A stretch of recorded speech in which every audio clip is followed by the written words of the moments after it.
There's a passage in the canon where the Buddha is talking about a monk living in the forest who gives rise to a desire for material gain.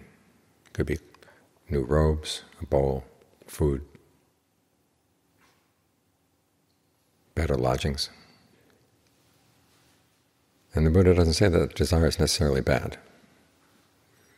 But he does say the two things that are important are that one, if he's going to look for it, he should look for it in line with the Vinaya.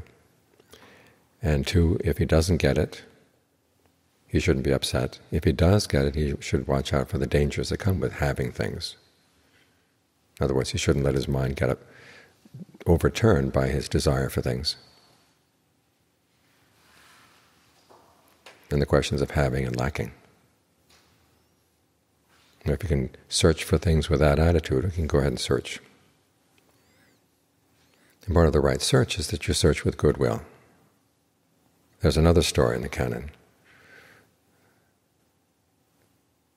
where the Buddha and the monks have come to one of the Malan cities, and they've had an assembly at the city, and they've said that anybody who doesn't go to see the Buddha is going to be fined.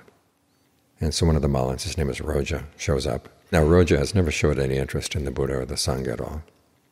And none is surprised to see him, so he comments, "Well, it's really nice to see you here." And Roja says, "Not because I want to be here, it's because I'm going to be fined if I didn't come." And Nanda thinks this is disgraceful, that he has that attitude. So he goes and talks to the Buddha. He said, "It would really be good for this guy if you could have some goodwill for him." And so the Buddha extends his goodwill, focuses it on Roja, to the point where they say that Roja started looking for the Buddha the next day, as a calf would look for its mother. Where is the Buddha? Where is the Buddha? He comes to see the Buddha teaches him, and he gains the Dhamma eye, he becomes a stream enterer. So it's okay to want other people to be a certain way, as long as that your wanting is in line with the principles of goodwill, that really is good for them. It also speaks to the power of goodwill.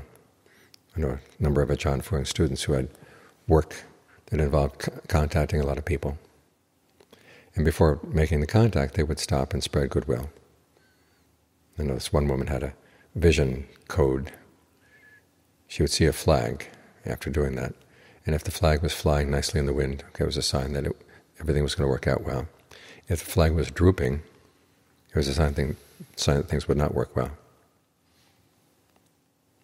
So it's not the case that spreading goodwill will make people do what you want them to do. But it does make things a lot easier, especially since you know that your attitude, your intentions are the best. There's nothing underhanded about what you want, nothing that would cause anybody any trouble. It might cause them to put out some effort, but as long as it's for their good, then it's okay. Just make sure that as you go through the world wanting things, that you have the right attitude, you go about it in the right way. And the goodwill is behind all of your desires. This is why we try to develop it every day, make that the framework for the practice. After all, the Buddha did want the Dhamma to be established, he did want the Vinaya to be established, he wanted a lot of people to benefit from it.